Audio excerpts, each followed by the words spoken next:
He came home from war twice. Both times he walked off that plane and told himself the hard part was over. He had no idea. Staff Sergeant Marcus Hale did 2 tours in Iraq. He survived ambushes. He survived an IED that killed the man sitting next to him. He came home with a Purple Heart, a Bronze Star, and shrapnel in his left shoulder that still sets off airport metal detectors. He survived all of that. But the one thing that finally broke him was waiting for him inside his own house, and it had been waiting for a very long time. By the end of this story, you are going to question everything you think you know about loyalty, about what we ask of the men we send to war, and about what happens when they come home and find out the person they were fighting to get back to was never really there. Stay with me, because nothing about this story is what it looks like on the surface. Before we go any further, let us know in the comments where you are watching from. We would love to hear from you. And if you are new here, hit that subscribe button so you never miss any of our upcoming videos. Now let us get into this. There is a particular kind of silence that comes after war. It is not peaceful. It is not restful. It is the silence of a man who has learned to keep everything locked behind his eyes because the alternative, letting it out, letting people see what is actually in there, felt more dangerous than anything he faced in the field. Marcus Hale carried that silence home from Iraq in 2007, and he never once put it down. Not when he got the job at the logistics firm. Not when he and his wife Diana sat across from each other at the dinner table with nothing real to say. Not when he lay awake at 2 in the morning listening to the house settle and running threat assessments on the sound of the wind. He carried it into every room he walked into for the next 2 years, and by the time he finally had a reason to set it down, the reason was not the one he would have chosen. The reason was a cardboard box in the corner of his own attic with his wife's name written on it in handwriting he did not recognize. Marcus James Hale was born in 1981 in a small town just outside of Cookeville, Tennessee. If you have never been to that part of the state, picture long flat roads and Dollar General stores and churches every half mile and a sky so wide and so indifferent that it has a way of making a person feel either free or very, very small depending on the day. Marcus mostly felt small. His father left when Marcus was 8, not dramatically, not with a scene or a door slamming. He simply stopped coming home one day and that was the last of it. His mother, Carol Hale, worked the morning shift at a diner and the evening shift at a dry cleaner, and she never once complained about it within earshot of her son, which was its own kind of lesson. The lesson was this: you do not talk about the hard thing. You absorb it and you keep moving and you do not let it slow you down. Marcus learned that lesson early and he learned it completely. He was not a troubled kid. That is important to say. He was not a kid who ended up in the principal's office or who ran with the wrong crowd or who needed saving from himself. He was quiet and capable, and he had a mechanical intuition that most people twice his age would have envied. He could take apart a truck engine in an afternoon and put it back together by evening. He played 2 years of high school baseball until the equipment fees became something his mother quietly could not manage, and he quit without making a fuss, because making a fuss about things you could not change was not something the Hale household did. He graduated in 1999 with decent grades and no particular plan, and enlisted in the United States Army that summer at the age of 19, and the reason he gave people was that he wanted to serve his country, which was true, but it was not the whole truth. The whole truth was that the Army was the first institution in Marcus Hale's life that offered him something he had never had in reliable supply, which was structure, purpose. A set of rules that were the same every day, men who showed up when they said they would show up, a world where effort had a visible and direct result. For a boy who grew up in a house held together by one exhausted woman and a learned silence about everything painful, the Army was not just a job, it was an answer. He was good at it from the start, not flashy, not the loudest voice in the barracks. But the sergeants noticed the quiet ones who paid attention, and Marcus paid attention to everything. He had a gift for reading situations, for seeing where things were about to go wrong before they went wrong, for making the decision that needed to be made in the half second before anyone else had finished deciding. Those gifts are not taught. They are either in a person or they are not. In Marcus, they were deep and they were native, and the Army sharpened them the way a whetstone sharpens a blade until what had been instinct became something close to a superpower. His unit trusted him, not because he told them to, because when things went sideways, Marcus was always exactly where he needed to be, doing exactly what needed doing, with a calm that the men around him found steadying in a way they would not have been able to fully articulate. He was the kind of soldier that other soldiers wanted standing next to them. That is a rare thing. That is a thing that costs something. He met Diana Calloway in the 10th grade. She was sitting 2 rows ahead of him in American history, and she had a laugh that was too loud for the room and completely unaware of itself, and Marcus, who had been paying quiet attention to everything around him his entire life without ever quite laughing at any of it, found that laugh completely disarming. They were not a couple yet. They were just two kids in the same class in the same small town, but Marcus noticed her the way he noticed everything, carefully and completely, and he filed her away somewhere important. Started talking seriously in their junior year. By senior year, they were the kind of together that people in small towns call a sure thing, which meant everyone assumed they would either get married or grow apart, and nobody was surprised when it turned out to be the first one. Diana was warm and funny and had her own kind of quiet stubbornness that matched something in Marcus without mirroring it. Where Marcus went still and internal under pressure, Diana went outward, louder, more present. They balanced each other in the way that people balance each other when they are young and the rough edges have not yet shown themselves. She wrote him letters when he deployed the first time, real letters on paper, in her terrible handwriting that Marcus used to joke required a decoder ring to read. He kept every single one of them in a Ziploc bag inside his rucksack. That is not a small detail. That is a man who, no matter what he showed the world, was carrying something tender inside him the entire time. The first deployment was 2003. Iraq, in the early chaotic months after the invasion, when the mission kept changing and the rules of engagement shifted almost week to week, and nobody on the ground had a completely clear picture of what victory was supposed to look like. Marcus came back from that deployment thinner and quieter, which the people who loved him noticed, and more competent and more self-contained, which the army noticed. He re-enlisted. He and Diana got married in August of 2005 between tours at her mother's church on a Saturday afternoon that was so hot the flower arrangements on the altar started wilting before the ceremony ended. Her mother cried the entire way through. His mother drove 6 hours from Cookville in a dress she had bought at a consignment shop and sat in the front row and looked at her son standing at that altar in his dress uniform, and her face had an expression on it that Marcus later described as the closest thing to pure pride he had ever seen, directed at him. It was a good day. It was a real day. Whatever came after, that day was real. The second deployment began in the fall of 2006 and ran through late 2007, and it was categorically different from the first. Diyala province. The surge, the casualty numbers climbing every week, route clearance operations through Bakuba, which meant driving vehicles down roads that may or may not have explosive devices buried beneath the surface, and finding out which was true by driving down them day after day. Marcus did this for 13 months. He did it with the same focused and methodical calm that he brought to everything, and the men in his unit depended on that calm in a way that was visceral and daily. There was an afternoon in September of 2007, outside a village in the Bakuba district, when Marcus's vehicle was hit by a roadside IED and 2 members of his unit were wounded, and Marcus, himself shaken and bleeding from a shoulder wound that would eventually leave shrapnel in his body permanently, extracted both of his wounded men from the vehicle under sustained enemy fire, applied field tourniquets to both of them, and held a defensive position until medevac arrived. It took 22 minutes. He has never described those 22 minutes in any detail to anyone outside his unit. When asked about it, he says he did what needed to be done. He says it the way people say things that they have turned over so many times the texture has worn completely off, and what is left is just outline. The Army gave him a Bronze Star for those 22 minutes. The Army did not give him a therapist, which in 2007 was largely how the system worked. He came home in late 2007 with his Bronze Star, his Purple Heart, his shrapnel, and something else that he did not have a name for and would not have a name for several more years. The clinical name for it is post-traumatic stress disorder.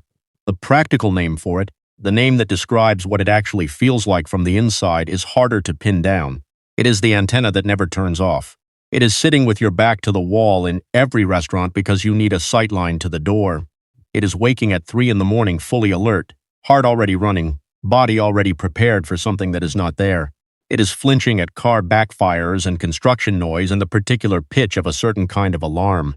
It is the brain doing exactly what it was trained to do, which is to run continuous threat assessment on every environment, and being completely unable to convince it that the current environment is safe, that the diner on Route 41 does not contain the same threat level as a road outside Bakuba. Marcus would not have used the word disorder to describe any of this. In his world, in the world he had come from, and the world the Army had made him into, those responses were not a disorder. They were what kept you alive. They were correct. The fact that they were destroying his marriage and his sleep and his ability to sit still in a quiet room was a secondary consideration. He was home, he was functional, he was showing up to work and paying the bills and fixing what was broken around the house. That was what a man did. That was enough. It was not enough. Diana would have told him that if the marriage had been the kind of marriage where that conversation was possible. But the marriage had calcified around Marcus's silence in the years of his deployments, and by the time he came home from his second tour, the calcified layer was thick enough that neither of them knew how to break through it. Diana had built a life in his absence that was hers. She had gone back to school. She had made friends outside the military community. She had discovered for the first time in her adult life what it felt like to have her own schedule and her own ambitions and her own sense of what a day was supposed to be. None of that was wrong. All of it was real. The problem was that Marcus came home into the middle of that life like a stone, dropped into still water, and the ripples went in directions neither of them had prepared for. He took the logistics job. He worked long hours. He came home tired and contained and present in the physical sense while being somewhere else entirely in every sense that mattered. He would sit on the back porch in the evenings for hours without saying anything. Diana would ask him how his day was, and he would say fine and mean it in a way that meant nothing, because fine for Marcus was a baseline condition that had nothing to do with whether he was actually okay. She stopped pushing. He stopped noticing that she had stopped. The distance between them grew in the slow and nearly invisible way that distance grows in marriages when both people have decided without ever saying so out loud that the hard conversation is one they will have later. Later became a long time.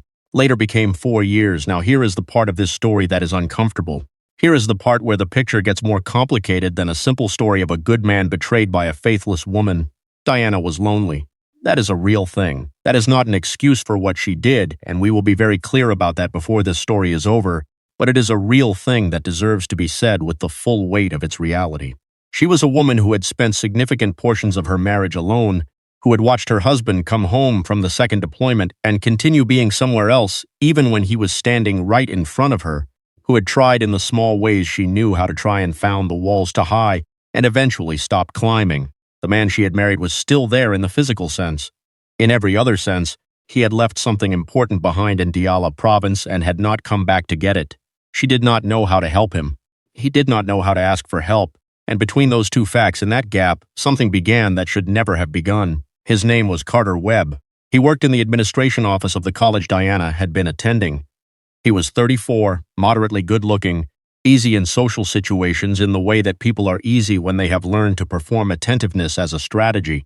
He asked Diana questions and listened to the answers and showed up consistently and reliably in the way that Marcus, for all his genuine love, had not been able to show up for years. The affair started in the fall of 2007. Marcus was in Diyala province. He was in the field under fire.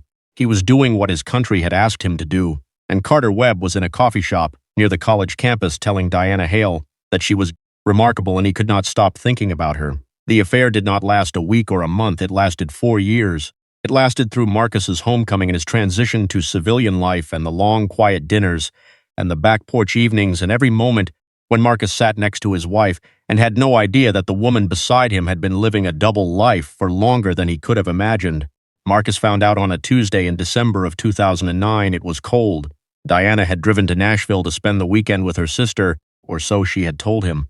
Marcus was home alone, and he noticed a water stain spreading across the corner of the bedroom ceiling, and he went up to the attic to check the insulation. He had been in that attic dozens of times. He knew what was up there. Holiday decorations, a broken fan he kept meaning to throw away, an old toolbox, the ordinary accumulation of a household life. He did not know about the cardboard box pushed into the far corner behind the Christmas tree stand. It was a medium-sized box, sealed with packing tape. On the side in blue marker in handwriting that was not Diana's were the words, "Diana, personal." He almost left it. He told this to the counselor he would eventually see at the VA, that he almost left the box alone, that something in him, some old combat instinct trained to recognize when opening a door was going to change everything, told him to put it back. He did not listen. He opened it. Inside the box there were greeting cards, photographs, handwritten notes on hotel stationery, a pressed flower in a small plastic sleeve, the kind a person keeps because they want to remember a specific afternoon. The photographs were the thing that undid him. Not because some of them were explicit, though some of them were. Because of the dates stamped on the backs of the prints. Because of the locations. A beach Marcus had never been to. A restaurant with candles on the table, Diana smiling across from a man whose face Marcus would eventually learn. A hotel pool. A hiking trail somewhere green and warm and far away. The dates spanned 4 years. Marcus sat on the floor of his attic for a period of time he cannot account for. He does not know if it was 20 minutes or an hour and a half. When he came back to himself, he was still holding a photograph. and the house below him was completely silent, and the water stain on the bedroom ceiling was still spreading, and none of it mattered anymore. He put everything back in the box. He carried it downstairs. He set it on the kitchen table. He made coffee. He sat down and waited. Diana came home Sunday evening. She walked in through the garage, put her keys on the hook by the door, turned around and stopped. The box was on the table. Marcus was sitting across from it in a kitchen chair with his hands folded and his face completely still. She stood in the doorway for a moment, and then she sat down across from him. What Marcus told his counselor later, what stayed with him and would not leave, was the expression on her face when she saw the box. He had prepared himself for tears, for denial, for panic, for the desperate scramble of someone caught. What he saw was something quieter and in its own way much worse. He said it looked like relief, the particular exhausted relief of someone who has been carrying something very heavy for a very long time and has been given at last permission to put it down. He asked her one question: how long. She told him 4 years. She said it quietly and directly, looking at the table rather than him. 4 years.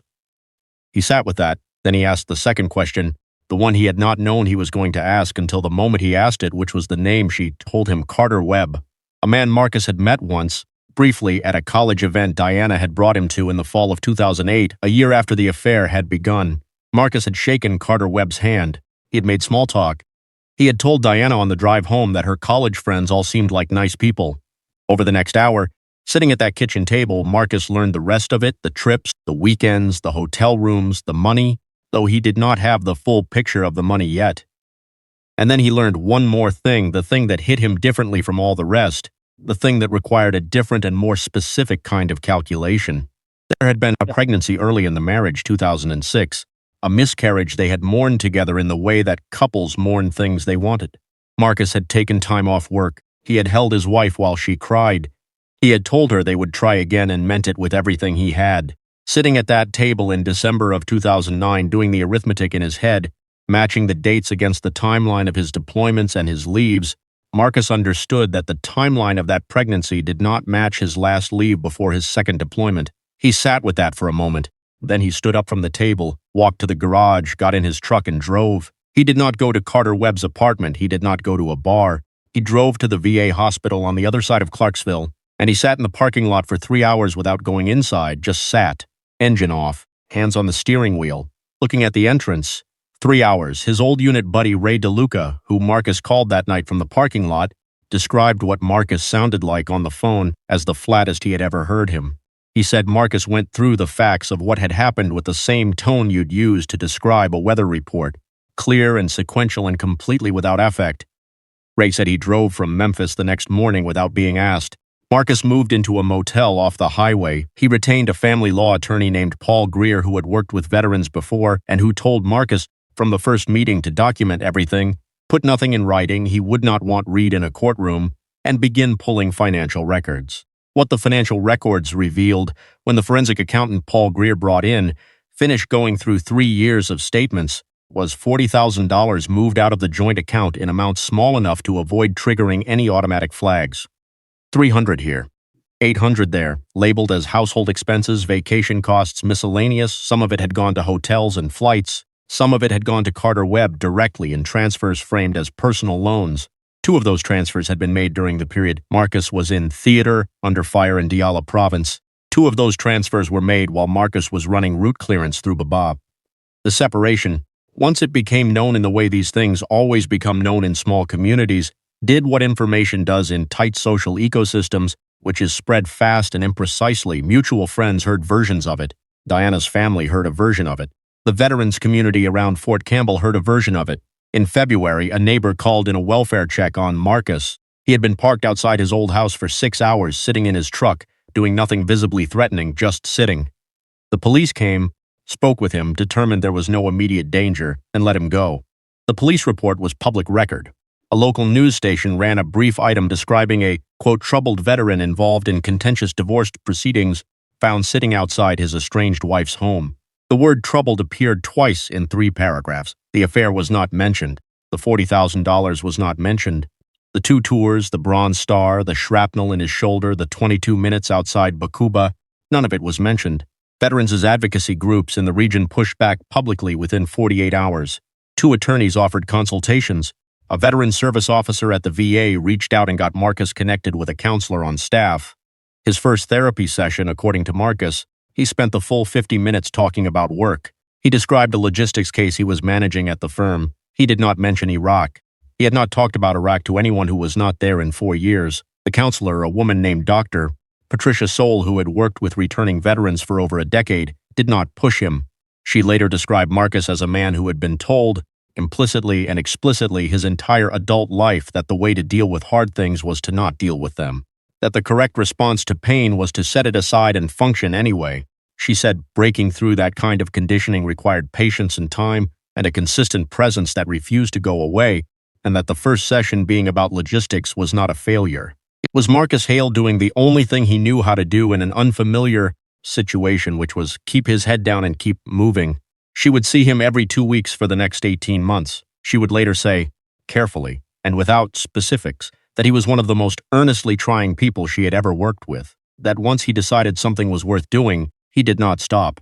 Before we dive deeper, let us know in the comments where you are watching from. We would love to hear from you, and if you have not subscribed yet, hit that button now so you never miss any of our upcoming videos. It was now the early months of 2010. Marcus was in the motel. The legal process was moving forward. The forensic accounting was underway.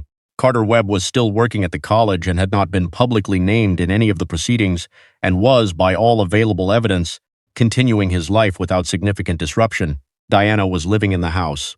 Ray DeLuca drove from Memphis once a month and sat with Marcus in the motel room or at a diner nearby and did not try to fix anything, which Marcus later said was the most useful thing anyone did for him during that entire period. Just someone sitting across from him who knew who he actually was and was not asking him to be anything else. Then, in March of 2010, Carter Webb did not show up for work on a Monday morning. His supervisor called his cell phone and got no answer. Called again at noon. Still nothing. By Tuesday, there was concern. By Wednesday, Diana contacted police and filed a missing persons report. She told the responding officer she had last spoken to Carter 2 days prior. She told them the relationship was ongoing. The detective assigned to the case, a 12-year veteran of the department named Sergeant Howard Briggs, was experienced and methodical, and he did what any experienced detective does in the early hours of a missing persons investigation, where there is an obvious central relationship and an obvious person with a clear and documented motive. He pulled the divorce filings. He pulled the financial records submitted as part of those filings. He looked at Marcus's phone records. He found a text message sent from Marcus to Ray DeLuca 8 weeks prior that read, "I could kill him." It was followed immediately by a second message that said not literally "don't get weird." Ray had responded with a laughing face. In context, that exchange was exactly what it looked like, which was a man venting to his closest friend at a moment of exhaustion. On a detective's desk, removed from everything around it, it looked different. Marcus's truck had been parked approximately 1 mile from Carter Webb's apartment building on the Saturday evening before Carter went missing. Marcus had been at a veterans support group meeting that convened at a church hall 4 blocks from that location. He had signed in at the meeting. 7 people in that room could place him there for the duration of the evening. He had a gas station receipt from a station the corner timestamped during the meeting. None of that stopped Sergeant Briggs from asking Marcus to come in for a voluntary conversation. Marcus came in without calling Paul Greer first. Greer later said this was a mistake, not because Marcus had done anything that required concealment, but because the way you present information in an interrogation room is a separate skill from simply knowing the truth, and Marcus had not had the preparation for that room that he should have had. The 2 detectives across the table were looking at a man who had been trained at considerable expense and effort to remain completely composed under pressure. He answered every question in a measured and precise way. He did not raise his voice. He did not become emotional. He did not waver. And the detectives, who had sat across from many people in that room over many years, kept writing things in their notebooks. One of them said to Marcus near the end of the session, "Most men in your situation would be angry." Marcus looked at him for a moment and said, "I was angry for 3 months. Right now I'm just tired." The detective wrote something down. 11 days after Carter Webb failed to show up for work, Carter Webb was found alive and well at a casino hotel in Las Vegas. He was gambling. He was eating at the buffet. He was, by all available evidence, having a reasonably functional time. The reality of Carter Webb's disappearance had nothing to do with Marcus Hale. Carter Webb had been running a low-level financial fraud across at least 3 states for several years, using the personal information and financial access of women he had formed relationships with, and the entire structure had been collapsing for months. When it collapsed fully, he drove to Las Vegas because that was apparently what Carter Webb did when the walls closed in. 2 women in Georgia had filed separate complaints. A woman in Kentucky had filed a third. The whole thing was eventually resolved through a federal plea agreement. 18 months. He served approximately 14 of them. Paul Greer called Marcus the day Carter resurfaced. He said, "They're dropping the investigation. You're clear." Marcus was quiet on the end of the line for a moment. Greer said, "Marcus, this is good news." Marcus said, "Yeah, from which part?" That was the entirety of his response. From which part? Because the criminal suspicion was gone, yes, but the $40,000 was still gone. The 4 years were still gone. The miscarriage whose timeline he had done the arithmetic on was still what it was. The shrapnel in his shoulder was still there. The mortgage on a house he no longer lived in was still there. The marriage was still what it had turned out to be.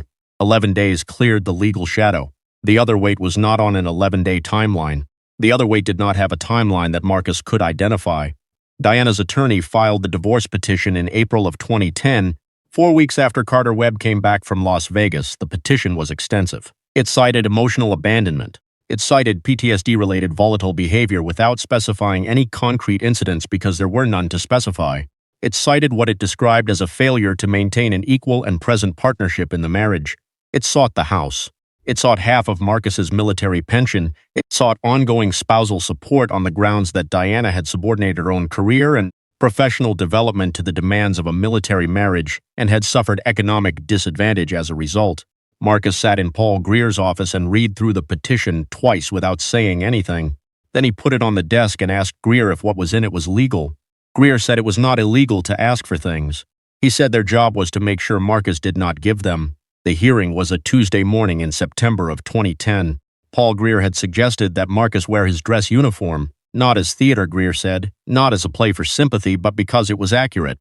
Because every single claim in that petition had to be understood in the context of what Marcus Hale had been and what he had been asked to do, and the dress uniform was the clearest possible representation of that context.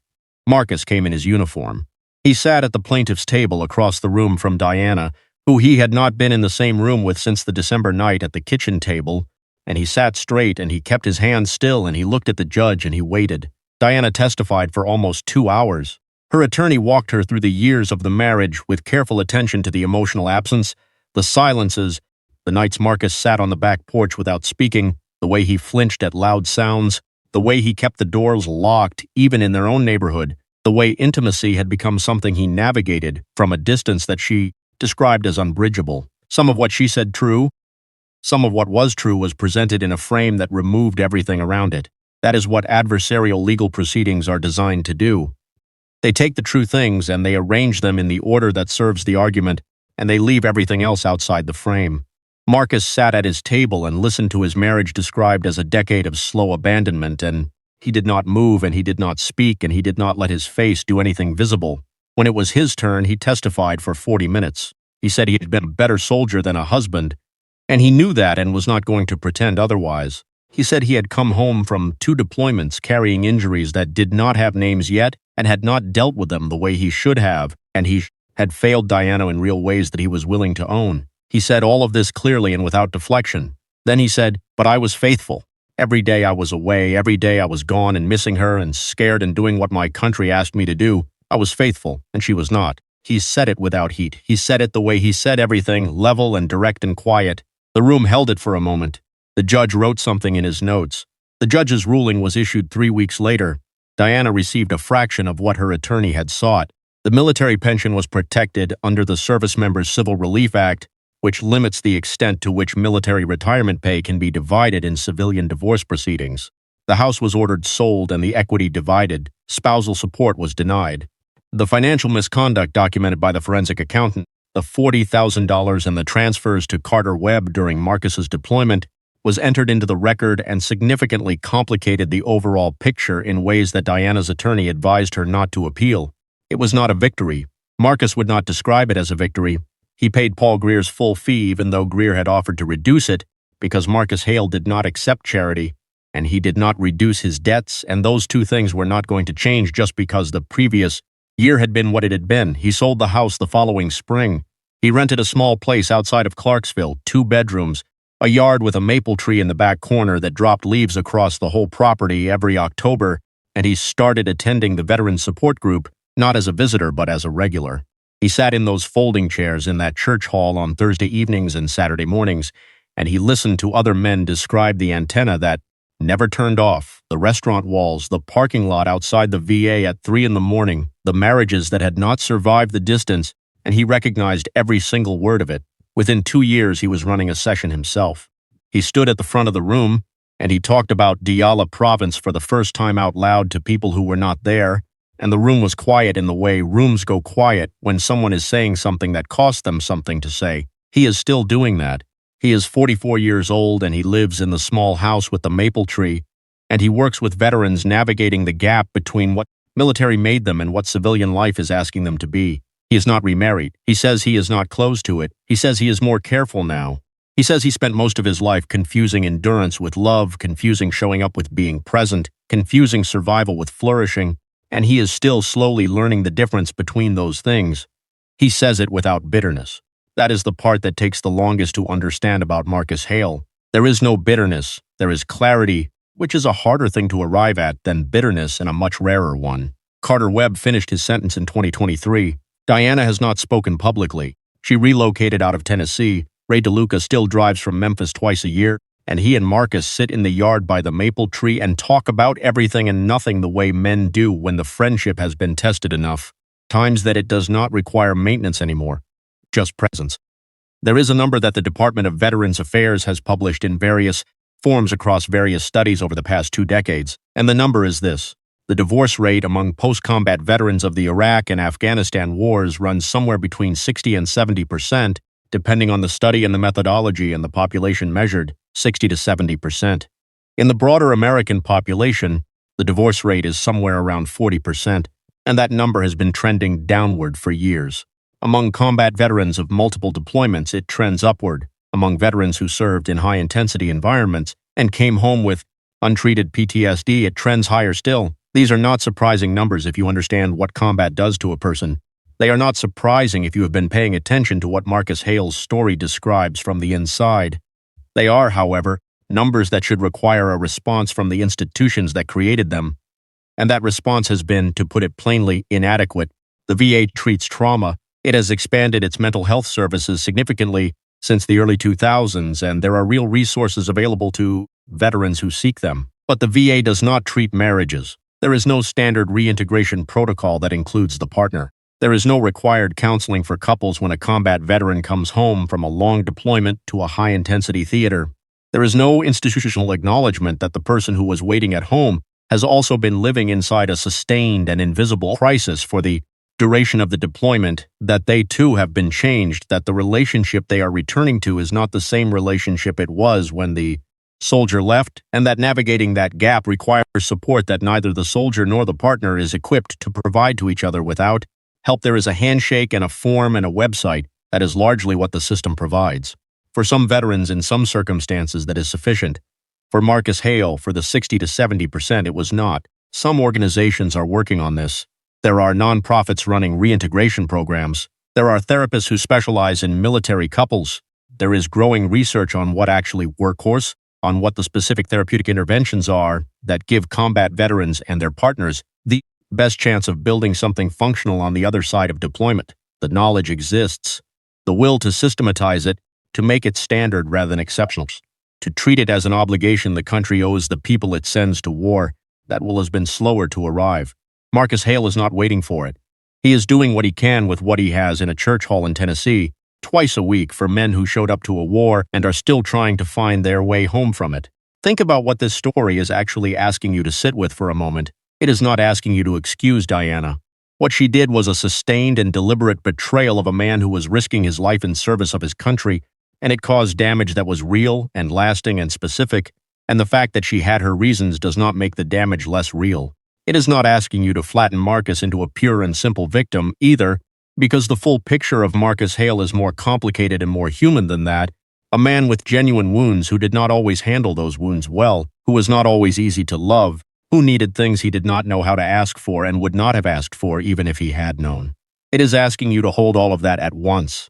The betrayal and the context for the betrayal, the damage and the conditions that made the damage possible, the man the army made and the marriage that could not contain him, and the system that sent him to war and handed him back with a handshake and a form and called it done. We send men like Marcus Hale into the worst places in the world, and we ask them to be hard, to absorb what cannot be absorbed, to come back and be soft and present and open and available. We ask them to be two entirely different people depending on which side of the ocean they are standing on. And when they cannot do it, when they are precisely and exactly the product of everything we made them, we write 3 paragraphs in the local paper and we use the word troubled twice and we move on. Marcus Hale did not survive the war. He survived everything after the war: the parking lot outside the VA, the motel by the highway, the interrogation room, the kitchen table, the courtroom in September, the folding chair at the front of the church hall where he stands now on Thursday evenings and tells the truth about what happened to him, because the truth is the only thing that was ever going to be worth telling. What does a country owe the men it sends to fight? That is not a rhetorical question. That is the question this story is actually asking. And the honest answer, the answer that Marcus Hale's life makes unavoidable, is more than this. Whatever we have been giving, it is more than this. Drop your thoughts in the comments below. Tell us what part of this story stayed with you. Tell us where you think the system failed Marcus the most. Tell us if you know someone whose story sounds like his, because the odds are you do, because the numbers say you do, because this is not a rare story, it is just a story that rarely gets told this way. And if this reached something in you, share it. The men who live these stories are usually too well trained in silence to share them themselves. That is what we are here for. Next week, a different kind of story: a woman, a military base, a disappearance that the official record describes one way and the people who were there describe another way entirely. It is coming Thursday. Subscribe so you are there for it, and thank you for spending this time with Marcus Hale. He earned every minute of it.